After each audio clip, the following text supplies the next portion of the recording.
We want to eat. Some of the things that we learned on that agroecology course could be done on a farm in California. I'm Raquel Krach. I was a student at UCSB, and I studied at the University of East Anglia in England in 1989, and I came back for about 2 quarters, and then I went to Costa Rica on the Costa Rica Tropical Biology program in spring of 1991. And I'm Greg Massa, and I was also a student at UCSB, studied at the University of East Anglia in England in 1991 and 92, and then went on the Tropical Biology program in Costa Rica in the fall of 1993. And we are married, and we actually met through EAP.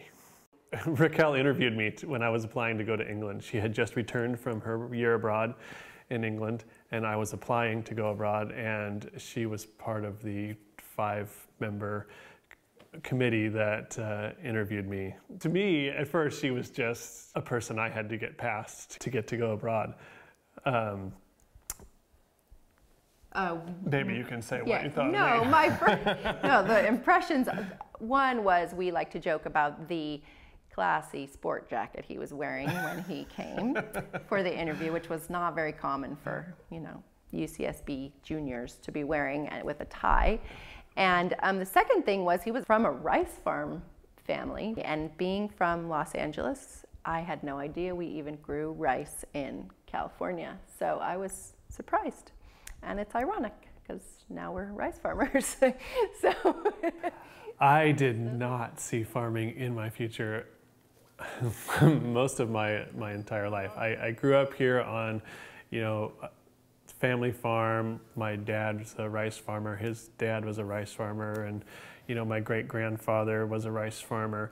And I did not see it as something I wanted to do. It wasn't, sure there was nature here, but it wasn't, farming just wasn't it for me. I was much preferred what I saw as the natural world, which was separate from a farming system. But I was much more focused at that point on becoming a field biologist. This course in England was my first introduction to ecology, and really sort of changed my focus and perspective on my academic career. So I went abroad and came back to UCSB, and I started hanging out in the EAP office on campus quite a lot, which is where I worked. Raquel happened to be working. Yes.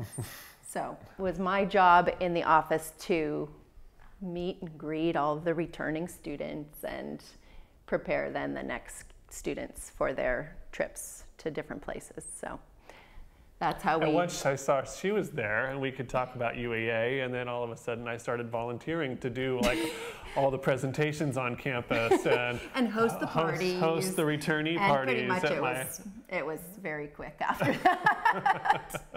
Within a few weeks we were dating, and within a few months we were engaged. So I applied to go on the UC EAP Tropical Biology course, which is a 1/4 long and I accepted him. Course in Monterrey. And she, of course, she and Sue interviewed me. We interviewed him and decided he could go. She convinced me that you really should go on this tropical biology program, because if you're if we're going to be together, you're going to be spending some time in the tropics. And it's amazing. It's amazing program. You can't miss it. I went on the Costa Rica Tropical Biology program in spring of 1991. It was a short-term program, and it seemed very doable, and I had just come from England where I did a lot of ecology, but this was an opportunity to go do it in the tropics, in the Monteverde area, which was known for its cloud forest. Classes involved both lectures as well as a lot of field observations, experiments. And when I got there and took this agroecology class, the point of that was to say, look, here's this beautiful forest, but also people live here too. And this man and this family have to have a means to be able to make money and feed their families. And so they did an amazing job at presenting us with both sides of this situation. And so the word agroecology meant looking at agricultural systems as ecological systems, understanding that there's ecology in an agricultural system. And it's not something I had ever thought about before. And so to me, the light bulb went on and said, okay, this is really how I can save the world and figure out how to be part of the solution. I came back to UCSB that year, and where Greg and I met, we talked about dating, and I looked for graduate schools that offered an agroecology program, and was accepted by a professor at UCSC and got started on a graduate program in agroecology. We actually ended up going to Costa Rica to do some of that research, but I realized I was getting more and more frustrated with just doing research. It still didn't feel applicable enough. It was, again, another light bulb moment where we went, hello, we have a farm. You grew up on a farm, and there's 600 acres in California that we could do something with and make a difference right now, right away, and practice this agroecology instead of just learning about it or writing it up for academic papers. Suddenly it clicked to me that the conservation biology that we really loved and really wanted to do could be done on a farm in California that we had access to because it's been in my family for so long. Some of the things that we learned on that agroecology course in Costa Rica, looking at an agricultural system as a functioning ecosystem, is stuff that we have brought back to incorporate into our own farming practices. We are organic farmers. Everything we do is certified organic. We grow organic rice, almonds, wheat. We grow some cover crops. Sometimes we grow a little bit of hay. And it goes all the way back to our time in England and my exposure to ecology and the field courses that I took there, and then the Costa Rica biology program, and recognizing that people are part of the landscape and farming systems are an enormous part of the landscape, and they have to function as ecosystems to help preserve the natural world. We've worked both within the fields as well as the surrounding areas.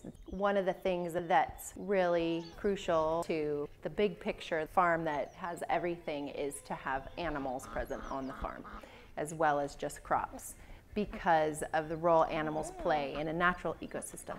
You don't have one without the other. It's really fun to look back and see how those few days of agroecology in Costa Rica changed the course of my life to look in this new direction, growing healthy, clean food to feed people and raise animals that help complete the picture of the whole ecosystem. I'm not sure that I would have found that if I hadn't gone on EAP to Costa Rica.